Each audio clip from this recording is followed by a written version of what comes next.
بسم الله الرحمن الرحیم. سلام و عرض ادب. محمد سلیمان احمدزی با یک جلسه جدید خدمت شما دوستا قرار دارم. خب بسم الله الرحمن الرحیم. سگن درس امروز ما شما برنامه پینت است. ما شما است که پروگرام نوتپد وردپد یا مثلا فایل اکسپلورر خواندیم و مو سیستم دیام پیش میریم. در ویدیو اول ما شما تعریفش و طریقه واسه کردنش اینترفیسش می باشه. در ویدیوهای بعدیش هم درسای تپ یا محتویات داخلشان می باشه. خب برنامه پینت چی است؟ کارش چی است؟ وظیفه‌اش چی است؟ در تعریفاتش اینجا آمده که پینت یکی از بخش‌های گرافیکی و هنری سیستم عامل ویندوز می باشد که از آن استفاده میشد خاص برای رسامی و نقاشی و رنگ‌آمیزی. البته تو رسامی و نقاشی که شما به شکل پروفشنال فکر بکنید که با قلمک مثلا کار میشه و خیلی مسلکی به کار نمیکنه. برای از سافت‌ورهای دیگه ما شما داریم پینت درایر گپا برشون میگن و خود اسکرین هم باید تاچ اسکرین باشه با قلمک‌های مخصوص. زیادتر با تبلت اونو کار میکنن.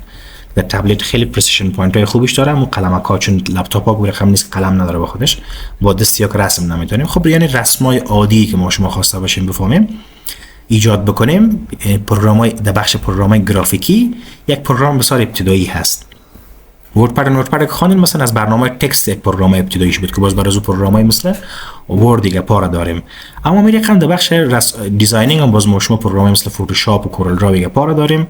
همون به حساب ابتداییش که کس به کمک بهش آشنا شوه که رسامی چی است و گرافیک چی است گپا برای از ما شما سافت‌ور پینت داریم که در نهایت هدفش از رسامی و نقاشی چیزای بسیار ابتدایی هست. بعد از تعریفش از کجاها میتونیم پینت باز بکنیم؟ سه طریقه بسیار زیاد دارم. چند طریقه شما تیسر براتون میگم. مختلف در نوتپد وردپد هم کار کردیم. اول که ما شما استارت منیو میریم. بعد از ما شما این قسمت به نام ویندوز اکسسوریز میریم. اینجا به نام پینت داریم. کلیک کردن پینت باز میشه. دیگه ای که میشه ما شما بریم استارت بخش سرچ. در این قسمت فقط صرف یک پی ای که نشته میکنه میره بر ما پینت باز میکنه. اون میشه که ما شما پینت از آدرس اصلیش در این قسمت چی کرده باشیم؟ سنجاق کرده باشیم. یا ای که ما شما مورد این قسمت سنجاق کرده باشیم تاسک بار. باز میتونیم در تاسک بار رو استفاده کنیم. مثلا من میگم پینت تو تاسک بار یا از اینجا یا از آدرس اصلیش. سگن در تاسک بار ما شما خواسته باشیم قبلا براتون گفتم وقتی پروگرام مینیمایز میباشه ما میتونیم از طریق مثلا وردپد هم باز کردیم و مثلا کنترل پنل هم گفتم از طریق شما ویندوز کی تب فشار میدین. بعدن چی میکنه؟ از طریق ایرو کیز مشخص میکنین که ما در کدام ویندو میخوایم داخل شیم. می دو ویندویی که مینیمایز باز این ترک میکنم وارد امو صفحه میشیم. اما یک طریقه دیگه هم داره. ویندوز کی رو روی تی فشار میدین. ویندوز کی تی فشار میتون پایین میبینید و قسمت پایین یک سلکشن موو میشه. شما مشخص میکنین این پروگرامی که بسته است او رو ویندو نشان نمیده. پروگرامی که مینیمایز شده رقم یک ویندوی کوچک کردش نشان میده. ودرمش که ویندوز کی باز اعلام کنین. ویندوز کی امر تی و قبلا خونی ویندوز کی که در تب کار میشد.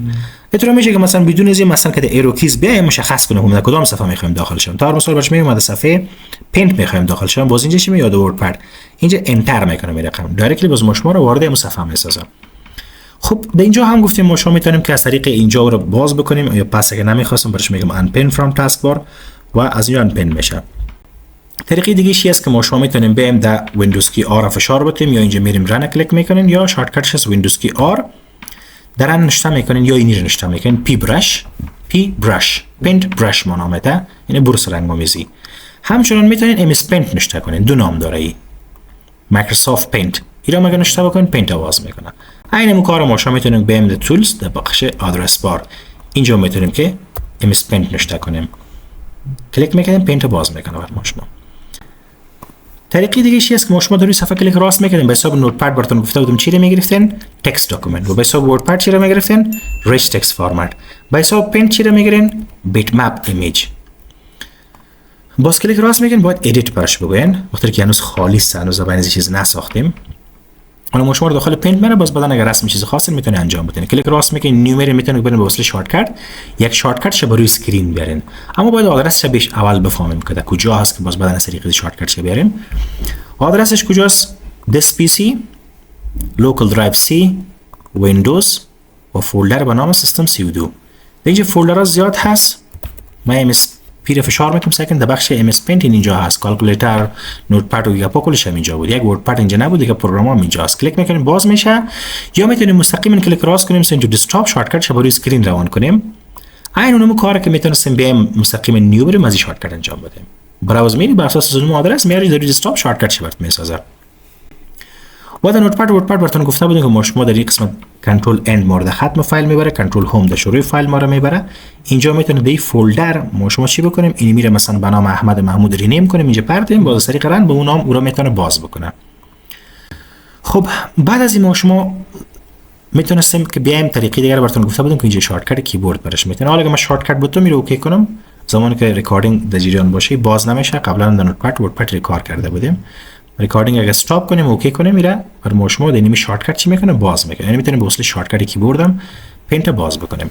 و در اخیر از شما دوستای عزیز تقاضا میکنم که اگر ویدیوها براتون مفید قرار گرفته باشه، برای حمایت از ما و رشد کانال ویدیوها رو لایک بکنین، کانال سابسکرایب بکنین. با امید دیدار در جلسات بعد و السلام.